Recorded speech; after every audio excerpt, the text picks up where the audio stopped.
하나님의 말씀 같이 찾아보겠습니다. 요한일서 2장 12절에서 14절 말씀을 보도록 하겠습니다.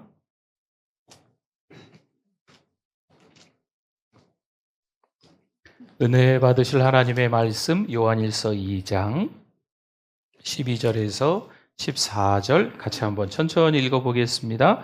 자녀들아, 내가 너희에게 쓰는 것은 너희 죄가 그의 이름으로 말미암아 사함을 받으며, 아비들아, 내가 너희에게 쓰는 것은 너희가 태초부터 계신 이를 알았으며, 청년들아, 내가 너희에게 쓰는 것은 너희가 악한 자를 이기었음이라.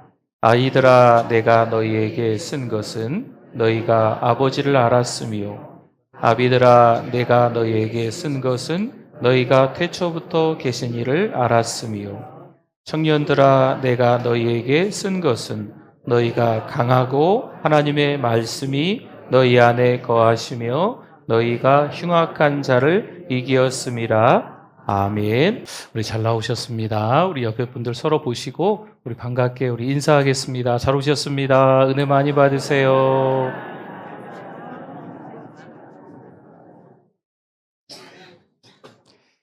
우리가 지난주에 요한복음 1장을 통해서 거듭남은 하나님의 선물임을 함께 나누었습니다. 거듭남은 내 노력의 결실이 아니라 하나님께서 먼저 우리를 사랑해 주시고 성령께서 역사하셔서 주시는 전적인 은혜라는 사실을 함께 확인하는 시간을 가졌습니다. 우리가 한 것은 아무것도 없다는 거지요. 오직 누구의 은혜입니까? 하나님의 은혜인 줄 믿습니다.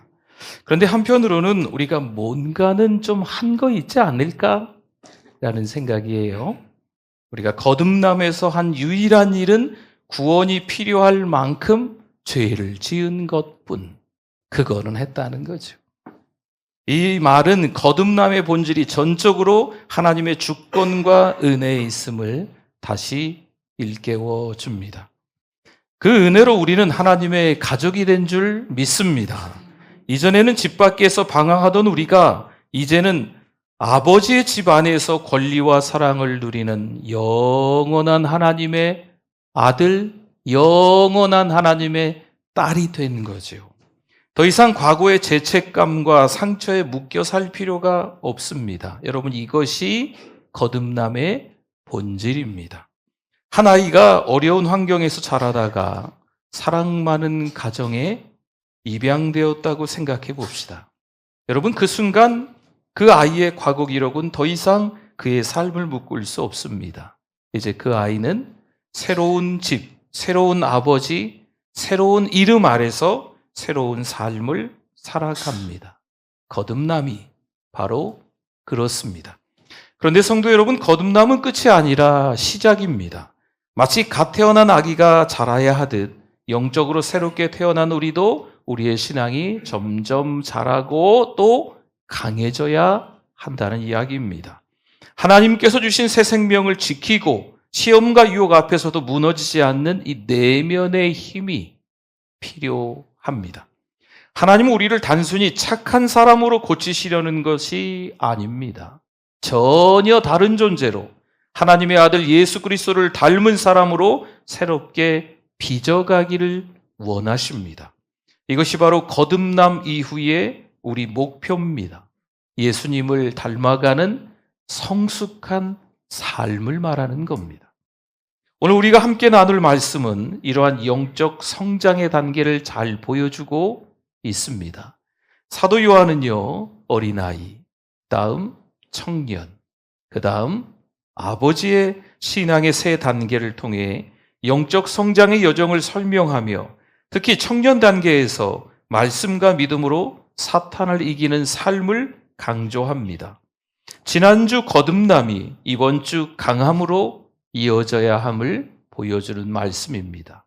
거듭났으면 이제는 강해져야 한다라는 말씀이에요. 오늘 말씀을 통해 우리는 거듭남에서 강함으로 나아가는 길을 배우고 말씀 속에서 주시는 그 능력으로 어떤 시험과 유혹도 이기는 성숙한 믿음으로 서게 될 줄 믿습니다. 그렇다면 영적으로 강해지는 첫걸음은 무엇일까요? 사도 요한은 먼저 어린아이 단계에서 시작합니다. 12절에서 말씀하는데요. 12절, 자녀들아 내가 너희에게 쓰는 것은 너희 죄가 그의 이름으로 말미암아 어떻게 됐어요? 우리의 죄가 그의 이름으로 말미암아 사함을 받았다라고 말씀하지요. 사도 요한은 거듭난 사람의 첫 기쁨이 무엇인지 여기 12절에서 잘 보여주고 있는 말씀입니다. 잘 보세요. 죄가 그의 이름, 예수님의 이름으로 말미암아 어떻게 되었다고요? 죄사함을 받았다. 지금 반복해서 여쭤봐서 죄송합니다. 예수 그리스도의 이름으로 말미암아 어떻게 됐다고요? 죄사함을 받았다 말씀합니다. 여러분 여기서 사함을 받았다라고 하는 것은요, 그냥 용서했다 이런 단계를 뛰어넘는 말이에요. 사함을 받았다라고 하는 것은 풀어놓다, 떠나게 하다, 제거하다. 이제는 그 죄가 다 지나가서 더 이상 남아있지 않다. 저 멀리 떠나보냈다. 이런 의미가 사함을 받았다라는 의미입니다. 하나님이 우리의 죄의 족쇄를 완전히 끊어내시고 다시는 우리를 붙잡지 못하도록 그 죄를 멀리 보내셨다. 이런 의미입니다. 19세기 미국 남북전쟁 시절 한 병사가 군법에 따라 사형 선고를 받습니다. 가족들이 대통령에게 직접 탄원서를 올리고 링컨 대통령은 마침내 사면 문서에 서명을 하는 일이 생겼습니다. 그런데 이 소식이 병사에게 전해졌을 때 그 병사는 믿지 못합니다. 그러나 공식 사면장이 그의 손에 주어지고 군 과목문이 열렸을 때 그는 진짜로 자유인이 된 것을 깨닫습니다. 그때부터 그는 감옥 안에서의 삶을 완전히 뒤로하고 다시는 그곳으로 돌아갈 이유가 없는 자유인으로 살았습니다. 성도 여러분, 하나님께서 우리의 죄를 사하시다 말씀하실 때도 이와 같습니다. 죄를 사하셨기 때문에 더 이상 그 과거의 죄에 매여 살 이유가 있다 없다? 없다는 말씀입니다. 단순히 우리 죄 때문에 형량을 줄여주셨다라는 것이 아니고 죄의 사슬을 완전히 끊으시고 다시는 그 죄가 우리를 붙잡지 못하도록 그 죄를 멀리 떠나보냈다라는 의미입니다. 시편 103편 12절에도 이렇게 고백합니다. 동이 서에서 먼 것 같이 우리의 죄가를 우리에게서 어떻게 해요? 멀리 옮기셨으며 아멘. 여기서 옮기셨다라는 말씀도 같아요. 완전히 떼어놨다는 거죠. 그냥 잠깐 떼어놨다가 붙인다 뭐 이런 의미가 아니에요. 완전히 떼어놨다는 거예요. 결코 돌아오지 못할 자리로 옮겨버리셨다라는 의미입니다. 히브리서 8장 12절도 이렇게 약속합니다. 내가 그들의 불의를 긍휼히 여기고 그들의 죄를 다시 기억하지 아니하리라 하셨느니라. 아멘. 하나님이 우리를 용서하신다는 것은 마치 우리가 결코 그 죄를 지었던 적이 없는, 그 죄를 지은 경험조차도 없는 하나님의 사람으로 대신하신다. 그렇게 대하신다. 라는 의미입니다. 성도 여러분, 그렇다면 실제로 교회 안에서 어린아이 신앙의 단계에 있는 분들은 누구일까요? 마치 이런 거지요. 교회 오래간만에 나온 거예요. 교회 또 새로 나온 거지요. 나오자마자 눈물부터 흘리는 사람들이 있습니다. 나오자마자 그 찬양과 기도와 그 말씀에 은혜를 받는 사람들이 있어요. 그 사람들이 어린아이 단계에 있는, 그때 예수 그리스도를 만난 경험이 있는 그때 그 사람들인 거지요. 말씀을 깊이 알지는 못해요. 하지만 하나님이 나를 사랑하시는구나, 그 한 가지만으로도 하나님 앞에 감사하며 기뻐하는 그 사람들입니다. 또 기도가 무엇인지 잘 몰라도 단순히 하나님 도와주세요 어린아이처럼 간구하는 분들이 있습니다. 조목조목 기도 제목을 만들 수는 없지만 하나님께서 거듭나게 해주신 것이 감격스러워서 죄 사해 주신 것이 너무나 기뻐서 하나님 앞에 도와주세요라고 기도하는 분들이 있어요. 물론 미숙해 보입니다. 하지만 그 단계가 어린아이 신앙의 단계라고 부르는 거예요. 바로 이것이 신앙의 첫걸음입니다. 하나님께서 기뻐하시는 귀한 출발점입니다. 아버지의 사랑과 보호를 단순하게 믿고 그 품 안에서 안식하는 기쁨을 누리는 사람들. 어린아이 신앙의 단계입니다. 하지만 신앙은요, 여러분 거기서 멈추면 안 되겠죠. 이제 막 교회 와서 신앙생활을 오래오래 했지만 이제 막 예수 그리스도를 만나서 거듭남의 비밀, 중생의 그 기쁨을 경험하고 난 이후에 거기서 스탑! 멈추면 안 된다는 겁니다. 하나님의 용서와 사랑을 아는 그 기쁨 위에 우리는 더 깊고 단단한 믿음의 기초를 세워나가야만 합니다.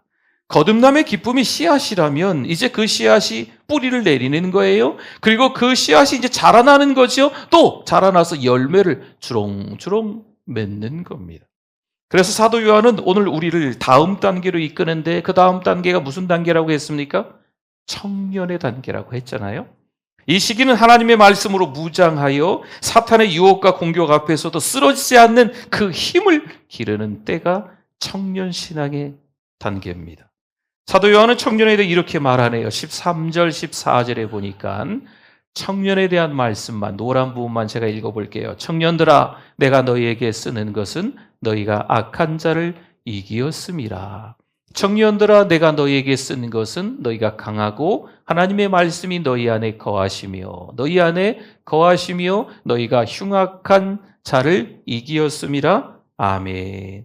여기서 사도 요한은 청년 신앙의 핵심을 말씀과 강함으로 이야기하고 있습니다. 그리고 여기서 너희가 강하고 하나님의 말씀이 너희 안에 거하시며라고 거하다라는 말을 쓰지 않습니까? 여기서 거하다고 하는 것은요, 잠시 머물다 이런 뜻이 아닙니다. 여기서 거하다라고 하는 것은 마치 우리가 여행을 가서 1박 2일, 2박 3일, 3박 4일 그곳에 잠시 머물다가 집으로 돌아오잖아요. 그런 의미가 아닙니다. 여기서 거하다라고 하는 것은요, 여기 적어드린 것처럼 지속적으로 머무는 거예요. 변함없이 그곳에 함께 거하는 거죠.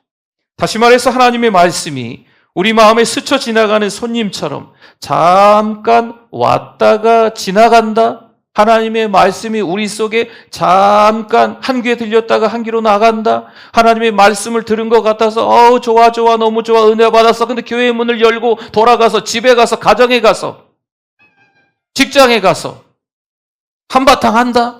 이런 의미가 아닙니다. 주인의 자리를 차지하며 영원히 함께하는 것을 말합니다. 하나님의 말씀이 우리 속에 거한다라고 하는 것은 우리 삶의 주인이 이제 바뀌었다라는 의미입니다.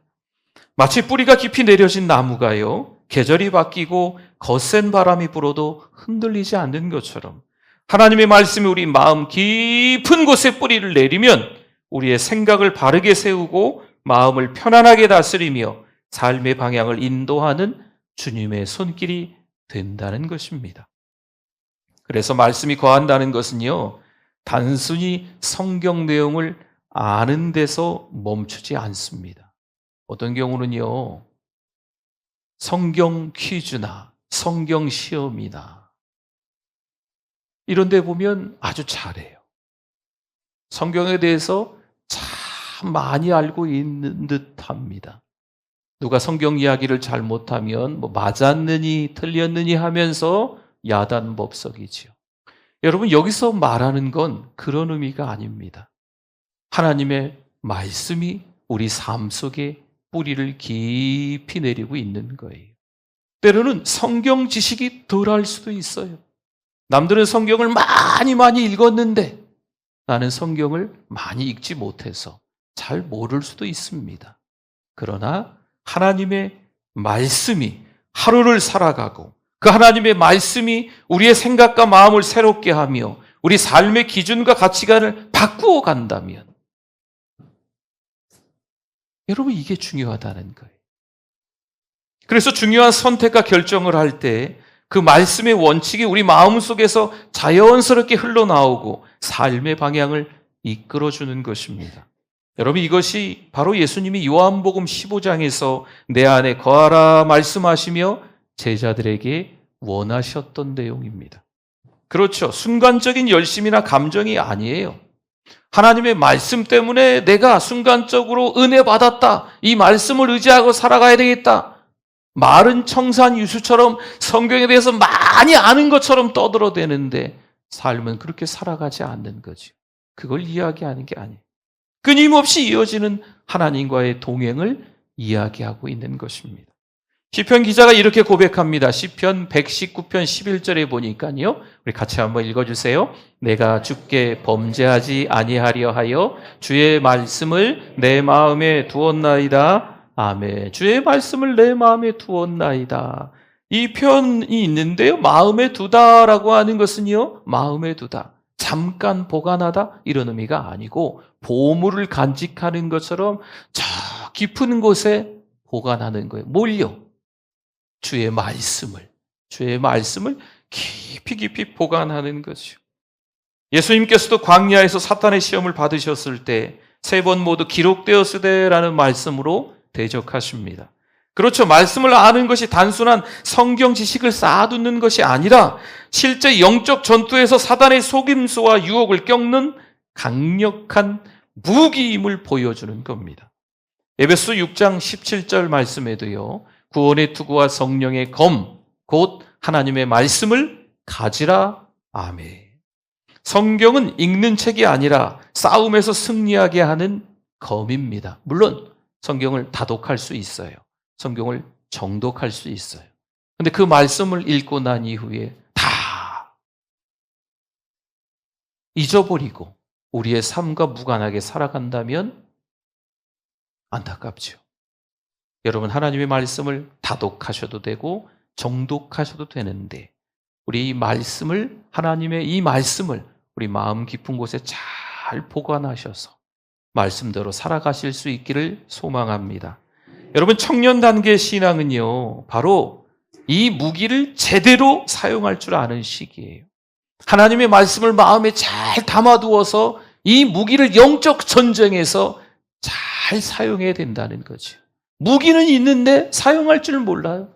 총은 있는데 총을 다룰 줄 몰라요. 칼은 있는데 칼을 잘못 다루어서 오히려 자기가 다치는 거죠. 여러분, 무기를 잘못 다루는 거잖아요. 말씀으로 유혹을 분별하고 영적 싸움에서 승리하며 다른 성도들에게 그 힘을 흘려보내는 시기가 바로 청년 신앙의 단계입니다. 성도 여러분, 그렇다면 실제로 교회 안에서 청년 신앙의 단계에 있는 분들은 누구일까요? 하나님의 말씀을 단순히 듣는 데서 멈추지 않고 삶 속에서 실천하려 애쓰는 분들입니다. 말씀을 붙들고 시험과 유혹 앞에서 싸우며 승리를 경험하는 분들이죠. 신앙이 단순한 감정에 머무르지 않고 분별력과 내적 힘을 키워가는 분들이 바로 청년 신앙의 단계에 있는 분들입니다. 또한 교회에서 맡은 사역을 감당하면서 어려움이 있어도 포기하지 않고 말씀과 기도로 버티며 영적 전쟁 속에서 끝까지 주님 편에 서려는 분들이 청년 신앙에 속하는 분들이에요. 그래서 경우에 따라서는요, 교회 다니다가 속상한 분들이 계세요. 교회 다니다가 상처받는 분들이 계세요. 교회 다니다가 화를 내는 분들이 계세요. 교회 다니다가 누군가를 판단하고 정죄하는 분들이 계세요. 여러분, 이런 분들은요, 어느 단계에 속할까요? 하나님의 뜻 안에 있는 사람은 실패할 수 없습니다. 오직 그 뜻을 벗어날 때 실패하는 거예요. 그래서 신앙생활을 하면서 교회 안에서 상처받았다, 이건 어울리지 않는 말이에요. 교회 안에서 큰 소리 친다, 이건 어울리지 않는 말입니다. 말씀이 우리 안에 거할 때 우리는 하나님의 뜻을 분별하고 그 뜻 안에서 담대하게 걸어갈 수 있는 줄 믿습니다. 하나님의 말씀이 이 내면의 강함을 드러내고 있는데 교회가 시장통이 된다, 교회가 전쟁터가 된다, 이건 어울리지 않다는 거죠.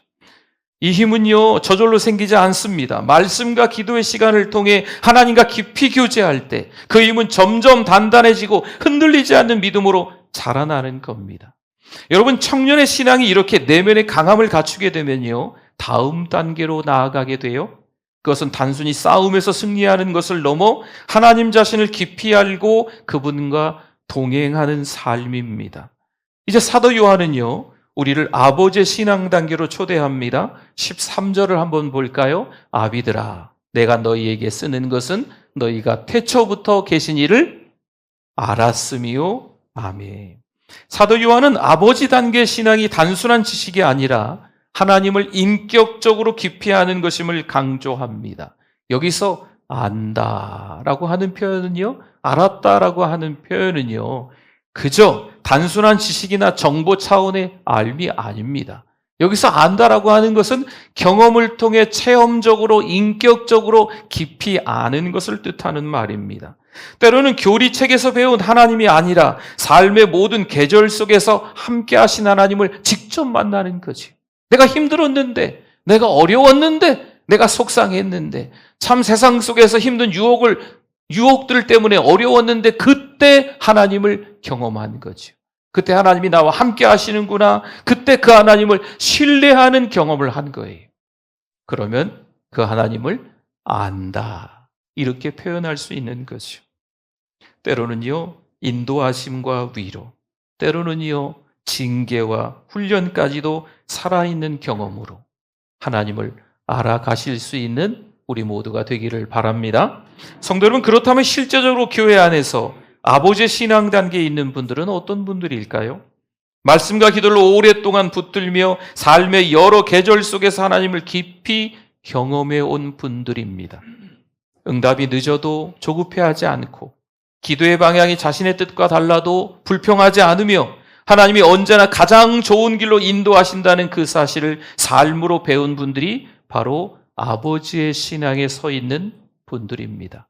내 뜻과 내 방식이 아니어도 누구를 신뢰할까요? 하나님을 신뢰하는 분들이죠. 공동체 안에서 영적 부모로서 후배 성도들을 세워주고 사랑으로 품어주며 응원해주고 격려해주며 때로는 눈물과 인내로 권면하는 분들이 아비의 신앙을 가진 성도들입니다.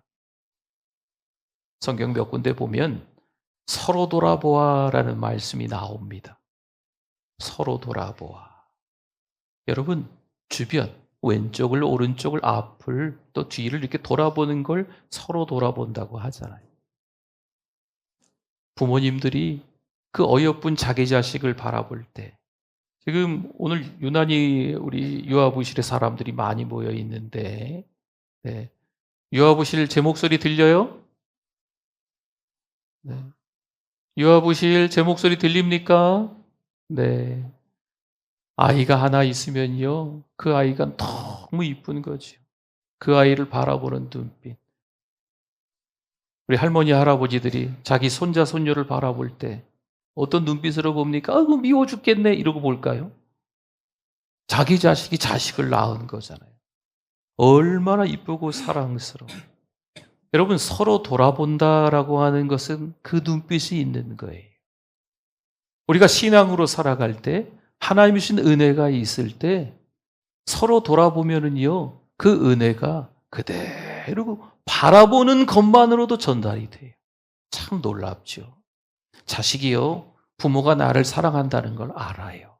손자, 손녀가, 할머니, 할아버지가 나를 얼마나 많이 사랑한다는 걸 알아요. 그 땡꼬마가 뭘 알겠어요? 근데 안다니까요. 그렇죠? 마찬가지예요. 하나님이 나에게 주시는 은혜가 있어서 그 은혜로 주변의 성도들을, 후배, 또 다음 세대를 바라보기만 해보십시오. 여러분, 그 사랑이 전달이 된다니까요. 그 은혜가 전달이 된다니까요. 그래서 성경에서 그런 얘기를 하는 거예요. 서로 돌아보아 사랑과 선행을 격려하며. 서로 돌아보기만 해도 사랑이 응원이 되는 거예요. 그 은혜가 흘러 넘치는 줄 믿습니다. 하나님을 사랑하는 사람은요, 폭풍 속에도 그분의 팔 안에서 평안을 누립니다. 아버지의 신앙이란 바로 이러는 거예요. 그러면 서로 돌아보면 그게 전달이 된다니까요. 환경이 변해도 마음이 흔들리지 않고 광야에서도 주님의 손길을 느끼며 고난 중에도 감사의 고백을 드릴 수 있는 믿음, 이것이 나에게 있고 서로 돌아보면 그 은혜가 사랑방 식구들에게, 또 우리 남선교회, 여선교회에서 함께 모였을 때, 식당에서 식사하실 때 옆에 분들 돌아보시고 오며 가며 인사하실 때 쳐다보시면 그 은혜가, 그 사랑이 전달이 되는 거죠. 이렇게 하나님을 깊이 아는 사람은요, 공동체 안에서 영적 부모의 역할을 감당하게 됩니다. 연약한 이들을 세워주고 방황하는 이들을 품어주며 때로는 사랑으로 권면하면서 끝까지 인내하는 모습으로 후배 성도들의 본이 됩니다. 우리 교회가 여러 가지 부족한 점들도 있겠지만 장점 중에 장점이 이 3층에 다 있다는 거죠. 오며 가며 우리 성도들을 함께 만나서 교제할 수 있고, 힘든 분들이 있으면 손도 잡아주시고, 또 어깨도 토닥토닥 해주시고, 함께 안아주기도 하시고, 또 손잡고 기도해주기도 하시고. 여러분, 이게 아버지의 신앙의 단계인 거예요. 어찌어찌 해서 예배를 드리고 후다닥 가는 걸로만 끝나지 마시고, 이 3층에 함께 머물러서 예배드리고 식사하고 사랑방하고 성도의 교제 나누시고 또 이야기도 나누시고 여러 시간들을 함께 보내는 아버지의 단계가 되실 수 있기를 소망합니다.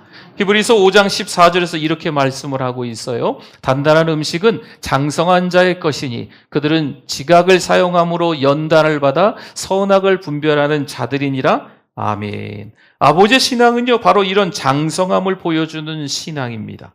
그들은 말씀과 기도로 길러진 분별력으로 선과 악을 구별하며 그 지혜로 다음 세대를 세우는 사명을 감당하는 거죠. 사랑하는 성도 여러분, 오늘 우리는 요한일서 2장 말씀을 통해서 거듭남의 은혜로 시작하여 말씀 안에서 강해지고 마침내 하나님을 깊이 아는 성숙함에 이르는 영적 여정을 함께 걸었습니다. 여러분, 거듭남은요, 하나님의 전적인 선물입니다. 우리가 한 것은 아무것도 없습니다. 오직 주님의 사랑과 십자가의 그 피가 우리를 하나님의 자녀로 삼아주신 줄 믿습니다. 그 은혜 위에 말씀과 기도로 무장하며 사탄의 시험과 유혹 앞에서도 넘어지지 않는 강함이 세워집니다.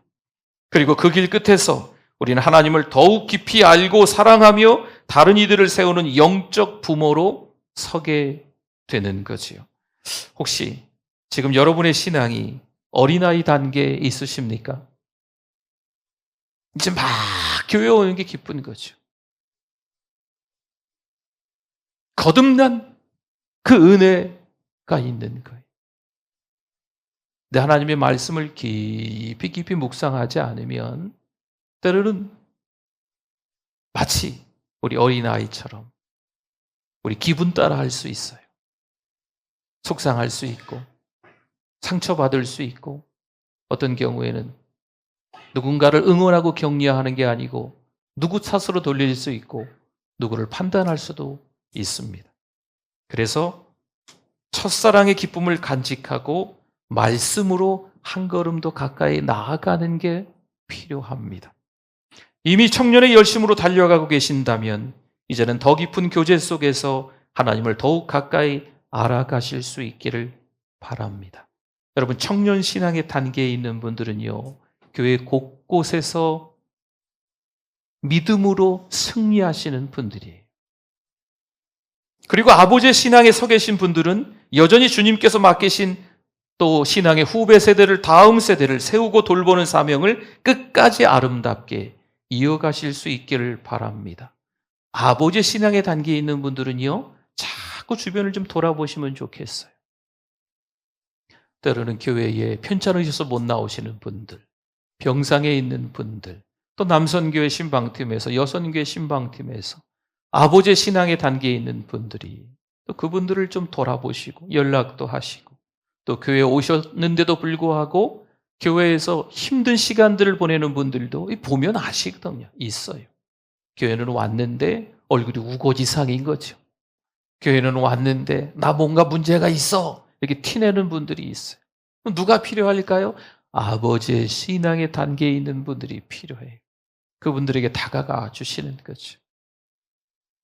아무리 거센 폭풍이 몰아쳐도요, 뿌리 깊은 나무는 쓰러지지 않습니다. 여러분, 우리의 신앙도 그래요. 하나님의 말씀에 깊이 뿌리 내리고 그분 안에 변함없이 거하는 사람은요, 인생의 어떤 계절과 상황 속에서도 흔들리지 않는 믿음으로 서게 되는 줄 믿습니다. 누가 그러면 좋을까요? 여러분들이, 우리가 함께 그러면 좋을 것 같아요. 이 한 주간 우리 모두 이렇게 고백하며 살았으면 해요. 주님, 거듭남의 은혜로 시작하여 말씀의 능력으로 강해지고 하나님을 깊이 아는 성숙한 믿음으로 살게 하여 주시옵소서.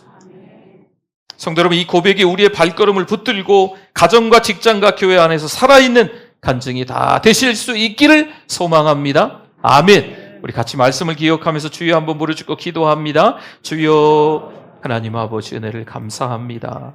우리를 너무나도 많이 사랑하시는데 우리는 여전히 신앙의 걸음마를 떼고 있습니다. 속상하다고, 상처받았다고, 내 뜻과 맞지 않는다고 큰소리치며 아우성되는 우리를 용서하여 주시옵소서. 다툼으로 하지 않게 하여 주시옵소서. 허영으로 하지 않게 하여 주시옵소서. 교만하지 않게 하여 주시옵소서. 주님의 이름으로 사탄과 싸워 이길 수 있는 청년 신앙이 되게 하여 주시고 거듭남의 비밀을 깨달아 성숙해져서 이제는 아버지의 신앙 단계로 나아갈 수 있도록 주여 도와주시옵소서. 하나님, 감사합니다. 모든 것이 하나님의 은혜인 줄 믿습니다. 하나님의 은혜를 알고 낮아져서 따뜻한 마음으로 섬기는 우리들 되게 하여 주시옵소서. 예수님의 이름으로 기도드립니다. 아멘.